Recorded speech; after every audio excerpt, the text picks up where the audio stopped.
High বন্ধুরা, চলে এসেছি আবার তোমাদের সামনে ভিডিও নিয়ে। চলো কি রান্না করেছি সেই ভিডিওটাই তোমাদের দেব। তো দেখো, এখানে আমি প্রতিদিনের মতন ভাত করেছি। আর এখানে দেখো কালকের ভিন্ডি আলু চচ্চড়ি বন্ধুরা তো ছিল, রাখা ছিল। তো আজকে তেমন কিছু করিনি। তো দেখো, এখানে মাছের ঝোল করেছি আমি, জ্যান্ত রুই মাছ দিয়ে আলু দিয়ে জিরে মরিচ সর্ষে কাঁচা লঙ্কা দিয়ে ঝোল করেছি। কাঁচা ঝোলে, কষা ঝোল নয় এটা।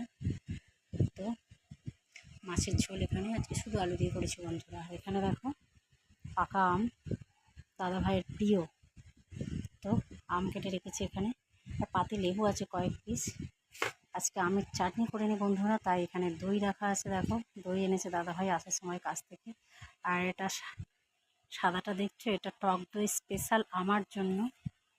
আর এখানে দেখো মিষ্টি রয়ে গেছে দুটো। তো দাদাভাই যদি খায়, ছেলে খায়, আমি খাই না দুপুরবেলা মিষ্টিটা তত একটা, আমি খেলে রাতে খাই। তো আজকে দুপুরের মেনু এই। তোমাদের ভালো লাগলে অবশ্যই লাইক করো, কমেন্ট করো, সাথে থেকো, পাশে থেকো। টাটা। অবিরাম ভালোবাসা রইল আমার সকল বন্ধুদের জন্য। সবাই ভালো থেকো, সুস্থ থেকো, সবার জন্য শুভকামনা রইল মন থেকে। প্রচণ্ড গরম পড়ছে বন্ধুরা, সবাই সবার খেয়াল রেখো। অনেক অনেক ভালোবাসা রইল সবার জন্য।